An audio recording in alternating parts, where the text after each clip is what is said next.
झारखंड में 12 जून को ही मानसून ने दस्तक दे दी है। मौसम विभाग के आंकड़ों के अनुसार अब तक 54% कम बारिश झारखंड में हुई है। कम बारिश होने की वजह से यहाँ खेती पर असर पड़ सकता है और आने वाले दिनों में कितनी बारिश होगी यही हम जानने और समझने आए हैं। इस वक्त मौसम विभाग हमारे साथ अभिषेक आनंद हैं। कितनी बारिश अब तक हो पाई है सर? क्या अनुमान के अनुसार बारिश हो पाई कि कम हुई है? नहीं, बारिश तो थोड़ी सी जून में कम हुई है और इसकी अपेक्षा भी हम लोग कर रहे थे कि जून में बारिश कम ही होने वाली थी। अभी जो जुलाई का पहला जो 10 दिन है उसमें अच्छी बारिश की संभावना जताई जा रही है, बट ओवरऑल जो फोरकास्ट आया है उसमें थोड़ा सा कमी रहने की, जुलाई मंथ का जो फोरकास्ट आया हुआ है उसमें थोड़ा सा कमी रहने की संभावना है। तो उसको देखते हुए जो किसान भाई हैं, वो जो निचले खेत हैं जहाँ पानी जमता है वहाँ पे आप धान की खेती करें, और जो ऊंचे खेत हैं या मध्य ऊंचाई वाले खेत हैं वहाँ पे आप क्रॉप डाइवर्सिफिकेशन कर सकते हैं। मतलब तिलहन, दलहन या मोटे अनाज, मड़ुआ हो गया है, तो उस टाइप से करें जिसमें पानी की जो मात्रा है, वो ज़रूरत है, वो कम पड़ती है, तो उस टाइप से कर सकते हैं। या अगर धान ही करना है तो वैसे धान की वैरायटी करें जिसमें पानी की जो मात्रा है, जो ज़रूरत है, वो कम पड़े। तो थोड़ा सा जो हम लोग पारंपरिक जो खेती करते हैं उससे थोड़ा सा हटते हुए, थोड़ा सा जो मौसम जिस हिसाब से होने वाला है, बारिश से होने वाला है, उसको ध्यान रखते हुए अगर हम लोग खेती करेंगे तो थोड़ा सा इस चुनौती से निपट पाएंगे। क्योंकि ओवरऑल मंथ में थोड़ा सा जो बारिश है उसमें कुछ कमी रह सकती है, बट स्टार्टिंग अभी जो 10 दिन है उसमें ठीक बारिश की अपेक्षा की गई है। और बीच में 3 तारीख से एक नील दबाव का क्षेत्र भी बंगाल की खाड़ी में बनने की संभावना, जिससे कि आने वाले दिनों में 3 तारीख के बाद से कुछ बारिश में अच्छी बढ़ोतरी भी देखने को मिल सकती है।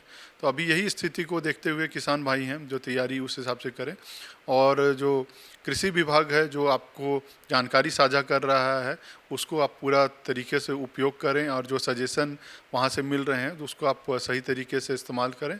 और प्रायोरिटी में जो आप जो निचला खेत है उसी पे धान को ज़्यादा प्रायोरिटी दें। जो ऊंचाई वाला खेत है उसमें कुछ और लगाएं, तो उससे जो नुकसान है वो आपको कम से कम होगा और आपका पैदावार भी ठीक हो पाएगा। आंकड़ों के अनुसार आप जैसा बता रहे हैं कि अब तक 54% के आसपास जो कम बारिश हुई है, क्या इसका असर खेती पर पड़ेगा? देखिए, अभी क्योंकि स्टार्टिंग फेज है और बिचड़ा लोगों ने लगा लिया है, कहीं जगह ट्रांसप्लांटेशन अभी करेंगे, उसको रोपनी करेंगे या कुछ जगहों पे कुछ दिन बाद करेंगे। तो वही जो मैं कह रहा हूँ कि निचले खेतों को आप पहले प्राथमिकता दें। नीचे खेत को प्राथमिकता देंगे तो उसमें चांसेस है कि देखिए बारिश में कमी है, ऐसा नहीं कि बारिश नहीं होगा, बारिश होगा, बट जितना होना चाहिए था उसमें कुछ कमी ज़रूर देखने को मिलेगा। तो इसलिए ज़रूरी है कि वैसे खेत जहाँ जल जमाव होता है, क्योंकि धान में पानी ज़्यादा ज़रूरत पड़ता है, तो वैसे निचला खेत को धान के लिए प्राथमिकता दें आप। उसके बाद जो तिलहन है, दलहन है, दालें हैं या मोटा अनाज है, मड़ुआ है, इस टाइप की चीज़ों को आप ऊंचाई वाला खेतों में लगा सकते हैं। और कृषि विभाग जिस टाइप का आपको सजेशन दे रहा है उस टाइप का क्रॉप्स को आप लगा सकते हैं, उस टाइप का बीज को आप लगा सकते हैं कि जिसमें बारिश का मात्रा अगर कम भी होता है तो उतना नुकसान ना हो पाए। तो क्योंकि आप ये समझिए, क्योंकि ये 4 महीने हैं, अगर बारिश थोड़ी कम भी रह जाए तो उतना किसानों को नुकसान ना हो पाए, तो उसी को बचाव के लिए ही ये सजेशन दिया जा रहा है। क्योंकि अल नीनो का साल है, अल नीनो जो मानसून के प्रारंभ से ही थोड़ा सा बना हुआ है और आने वाले दिनों में और प्रबल होने की संभावना है। तो इसको देखते हुए ही ये सलाह दी जा रही है, क्योंकि सिर्फ अल नीनो ही एक फैक्टर नहीं है, बट एक महत्वपूर्ण फैक्टर है जो मानसूनी बारिश को भारत में थोड़ा सा उसमें कमी देखने को मिलता है हम लोग को। ये सैटेलाइट इमेज के जरिए भी आप देख सकते हैं कि किस तरह से ये तो पूरा बादल दिख रहा है। हाँ, तो अभी बादल है, जैसे मैंने बताया कि 10 तारीख तक में आपको थोड़ा सा ठीक बारिश देखने को मिलेगा। उसके बाद कुछ हो सकता है कि कुछ कमी देखने को मिले, बट स्टार्टिंग जो पहला वीक है, पहला सप्ताह मान के चलिए कि ठीक बारिश देखने को मिलेगा। एक सिस्टम भी बंगाल की खाड़ी में अभी तक कोई निम्न दबाव का सिस्टम नहीं बना है। एक निम्न दबाव का सिस्टम 3 तारीख से डेवलप होने का संभावना है उत्तर पश्चिम बंगाल की खाड़ी में। तो अगर उसका मूवमेंट सकारात्मक हम लोग की तरफ हुआ तो अच्छा बारिश हो जाएगा, काफ़ी अच्छा जो दिन वाला झड़ वाला जो बारिश हम लोग देखते हैं उस टाइप का बारिश हो पाएगा। तो अभी वो बनने की संभावना है। अभी थोड़ा सा उसका मूवमेंट एक आध दिन में और क्लियर होगा कि किस दिशा में वो आगे बढ़ेगा, बट उससे ज़रूर कुछ ना कुछ बारिश में हम लोग को बढ़ोतरी मिलेगी, कुछ थोड़ी बहुत राहत ज़रूर किसानों को देखने को मिल सकती है। बिल्कुल, अब तक तो कम बारिश हुई है, लेकिन आने वाले दिनों में अच्छी बारिश की संभावना मौसम विभाग की तरफ से जताई जा रही है और उम्मीद की जा रही है कि वो जब बारिश पूरी हो जाएगी तब फसल जो है ज़रूर अच्छी होगी। हालांकि मौसम विभाग लगातार अपडेट भी मोबाइल के ज़रिए और तमाम तरीके से आप तक ज़रूर पहुंचा रहा है कि बारिश के साथ साथ जो वज्रपात भी होते हैं उससे तमाम ज़्यादातर लोगों की जानें जा रही है, उससे भी आप कैसे बच सकते हैं। सर, झारखंड में तो वज्रपात से भी लगातार मौतें हो रही है, मैसेज तो मोबाइल में आ रहे हैं और एकदम अपडेटेड हैं, और क्या लोग करें, कैसे बच सकते हैं जब कहीं, चूँकि माना जा रहा है कि 250-300 हर एक साल व्यक्ति की मौत हो रही है। देखिए, वज्रपात को रोका नहीं जा सकता, बट उससे बचाव किया जा सकता है। जैसे सबसे ज़रूरी है कि जब वज्रपात की स्थिति बनती है तो आप देखेंगे काले घुंघराले बादल जब आसमान में हो जाते हैं और गर्जन की स्थिति बनती है, तो उस समय अगर आप घर पे हैं तो घर पे रहें, बाहर निकलने से बचें। अगर बाहर पे हैं तो कोई पेड़ के नीचे में ना जाएं, आप इलेक्ट्रिक पोल के नीचे ना जाएं, या बाहर में हैं तो पानी के सोर्स के आसपास में नहीं जाएं। कई बार आप देखते हैं कि लोग झरने के पास में, तालाब के पास में, तो उस टाइप में आप जाने से बचें। ऊंचाई वाला स्थान, मतलब उस समय पहाड़ के ऊपर में, कोई बिल्डिंग के छत के ऊपर में या पानी टंकी के ऊपर में, उस सब से जाने से बचें।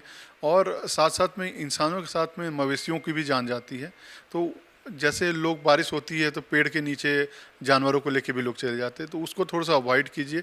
अगर खुले में ही हैं तो वो पेड़ के जाने से बेहतर है। अपने आप को छोटा, जैसे कोई इंसान है तो अपने दोनों टखने को सटा के नीचे बैठ के अपने आप को छोटा महसूस करेगा, उससे भी उसके जान माल की हानि रुक सकती है। तो बचाव से ही हम लोग 70% जो लाइफ है उसको हम लोग बचा सकते हैं। और थोड़ा सा अगर हम लोग ध्यान दें कि जब वैसी स्थिति हो तो उस समय बाहर जाने से बचें। अगर गाड़ी के अंदर हैं तो गाड़ी के अंदर में रहें, अगर दो पहिया पे हैं तो पेड़ के नीचे ना जाएं। आप कोई दुकान है, जब परमानेंट शेल्टर है, कोई पक्का मकान है, उसके नीचे शरण लें, तो जैसे मौसम ठीक होता है फिर आप काम कर सकते हैं। उस समय जब गर्जन वज्रपात की स्थिति बन रही है उस समय लापरवाही ना करें, उस समय बचाव करें, क्योंकि गर्जन वज्रपात में सिर्फ उससे ही नहीं मौत होती है कि बिजली गिरने से, कई बार ना तेज़ हवा भी चलती है तो पेड़ की टहनी गिर सकती है या कुछ उससे भी आपदा हो सकती है। तो उससे भी बचाव जरूरी है कि मौसम जब ख़राब हो तो उस समय हम लोग बाहर ना जाएं। अगर बाहर हैं तो कोई सुरक्षित स्थान पे हम लोग शरण ले सकते हैं। गोल, जहां 27 वर्षों के सफर में 17,000 से भी अधिक छात्रों ने डॉक्टर एवं इंजीनियर बनकर भरे सफलता की ऊंची उड़ान, जहां साधारण छात्र भी झारखंड टॉपर्स बनकर बना रहे इतिहास। दूरदर्शी शिक्षाविद श्री विपिन सिंह के मार्गदर्शन में मेडिकल एवं इंजीनियरिंग के लाखों छात्रों के लिए आशा की किरण के रूप में गोल, nation's leading institute.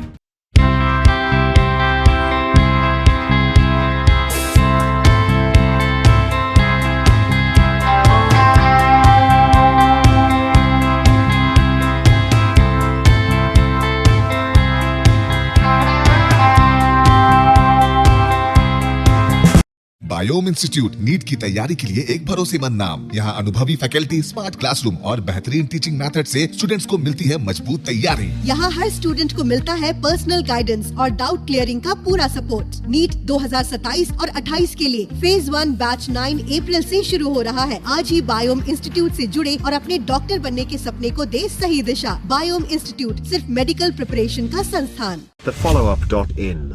Like, share and subscribe. www.thefollowup.in